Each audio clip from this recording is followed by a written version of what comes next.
Hello lovely souls, I hope we're all well. This is very new for me, but in the spirit of doing longer duration projects, I thought we could have a longer chat. Rather than just snippets here and there, I thought we could actually dive deep into the whole process behind said piece, because I've really learned a lot along the way and I'm hoping to pass on a little bit of wisdom. If you're new here or you haven't kept up to date, basically I set myself a self-initiated project that would last over 100 days. There's a few reasons why I chose a longer duration project. This year so far has felt very unstable in terms of freelance work, and I know it's just the nature of freelance, we ebb and we flow. A lot of rejection, a lot of contracts falling through, a lot of clients ghosting me, and it all just became a little bit overwhelming. I really felt down, to be honest. I just felt this huge, overwhelming, overbearing feeling of lackluster. I didn't know what direction to take anything in. I was trying a million and one different things and everything just began to feel really messy, and I wasn't actually completing anything. Just the pace of the world and the pace of people on social media, and this always comes back to comparison, that I really lost my voice. And I think it should be noted that creative people or people within a creative practice have to move at their own pace. As soon as you try to keep up with the pace of another creative, you just completely lose your voice. You lose your reason or purpose behind your work. You risk becoming very samey. I felt that happening, and that's when I just had to rewind and reset almost. That was reason number one. Number two was because I actually had this idea for months and I kept pushing it to the side or into the back of my head, and that niggling voice just got louder and louder and louder. And it gets to a stage where you just have to do the thing. The kind of third reason why I chose to do this is, don't get me wrong, I'm a very patient person with other people, but patience for myself or patience with objects or painting, let's just say I get a little bit antsy. I wanted to delay gratification, which is why I chose to do something that I would not see the outcome for days after. So I put it to you guys to send in your questions because I knew that there'd be quite a few. I dwindled it down to 10 and 10 of the most common questions, and I think we're just gonna quick fire through them. So question number one is, do I know all the little ladies in the painting? And the answer to that is no. I do know a lot of them. I hope when they see it, they're really touched by it. All women that have either inspired me, supported me, or that I just look up to in general. I hope that makes them feel all warm and fuzzy inside. For the most part, there's actually just general day-to-day people. To answer your question, I do not know all the women, but it has all been women that I've observed on a day-to-day basis. Question number two is a very common question. What materials did you use? Before I go on, I just want to say it does take time to find the materials that work with your style. I used Winsor & Newton water-based gouache for the base, and then Faber-Castell polychromos or Caran d'Ache pencils for making all those little shadows and details that you see within my characters. Question number three, and a very interesting question at that. At any given point, did I become sick of it? Honestly, I thought I was going to, but hand on heart, I'm not sick of it. I could honestly paint another 1,000 of these. So yeah, not sick of it. Yeah, I've shocked myself. And question number four is, how did I pick who to draw? Now this is interesting because for the most part I wanted to draw people that I know, that I love, that have inspired me. At the same time, I really wanted to create a piece that more people could resonate with, which meant observing people out and about. There's just something really beautiful about watching people. Now I know that sounds creepy, but genuinely, people watching is one of my favourite pastimes.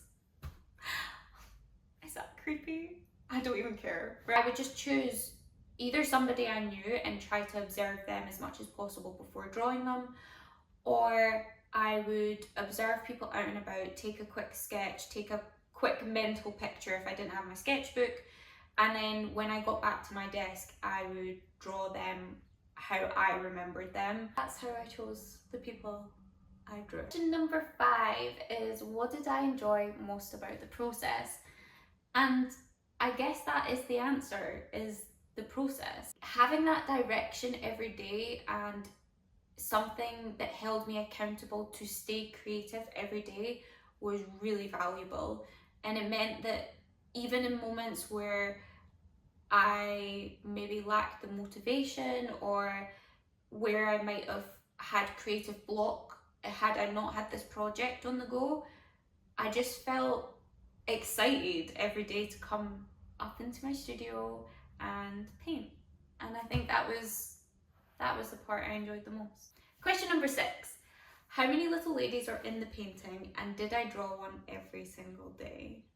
For a start, there's 150 little ladies. Did I draw one every single day?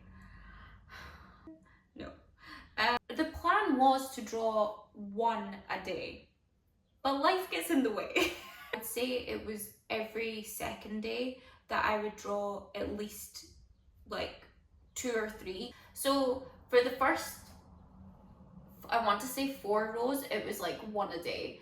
So to enjoy the process, sometimes I have to, you know, take a back seat and be like, okay, I will observe people out and about today and I'll sketch every day, but I won't paint the final one every day.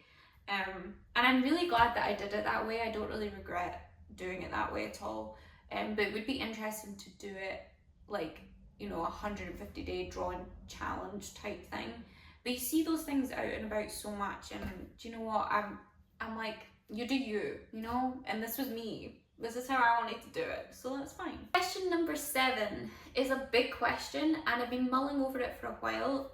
It is the biggest lessons I've learned through the process. The one that really does stand out to me is the idea of delayed gratification. I think there's something to be said about not rushing to the end product, not setting ridiculous expectations for yourself.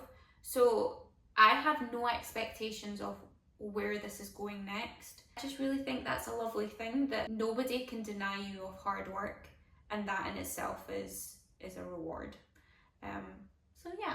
Question number 8 is, how did I actually feel throughout the project? I mean, life throws curveballs at you, and that can really take away from what you're feeling in the moment, even if it's an enjoyable creative practice. For the most part, I felt really good. That every time I sat down to paint this, that everything else just went quiet. Really, really lovely to be able to enter that flow state. At no point did I feel like I was going off the rails with anything. Like, I knew what I was doing, and just having that bit of stability during an unstable period was really reassuring. I think I felt good for every time I sat down with this. I felt great. With anything else business-wise, that's all over the place. But with this piece, I felt good. Question number 9 is a very arty-farty, nitty-gritty question, and I love it. It is, did I struggle to maintain a consistent style? Okay, from an outsider looking in, it very much looks like my style, and it's consistent and it flows. But for myself, who has been observing it and doing it on a day-to-day basis, I notice a huge fluctuation in proportion sizes, my use of media, just little things that I learned along the way on how to draw people at different angles. That was like a little challenge that I also set myself, was not to become complacent with just doing the thing that I know that I'm good at doing. However, it's a good thing that everybody comes in different shapes and sizes, because I don't think it's very obvious that I just don't think it's very obvious. As a whole, I think it ticks the box. whatever that box was supposed to be. Question number 10 and the final question is, what do I actually plan on doing with the piece now that it's finished? So when I first started, I had zero intention to turn it into something to sell. But when I was painting the last couple of rows, I felt it like deep in my heart, deep in my soul, that I wanted people to get their hands on it. And whether or not people are in this painting or not, I really feel like anybody can connect with it. As somebody that has placed a lot of my self-worth on my appearance, was reminded when I was doing this just how wonderful and different and unique people are. And when you're just observing people, their little worlds, that is such a small window into a deeper story, and that in itself is so special. It's cheesy, but it's true. So yeah. Well, lovely souls, that is all your questions answered, and thank you for all your questions. This is very out of my comfort zone, so I really hope you've enjoyed it. Mostly, I hope people go away from this feeling encouraged to trust their pace, especially when it comes to a creative practice.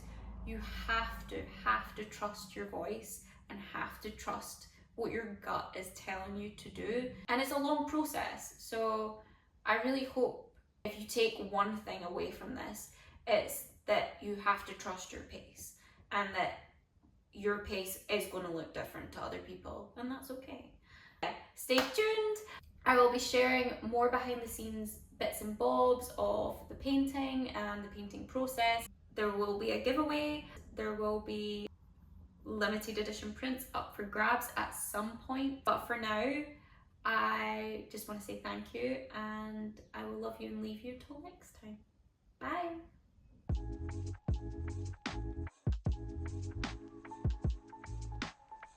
Why is that so hard? That's probably that is the hardest part of this process.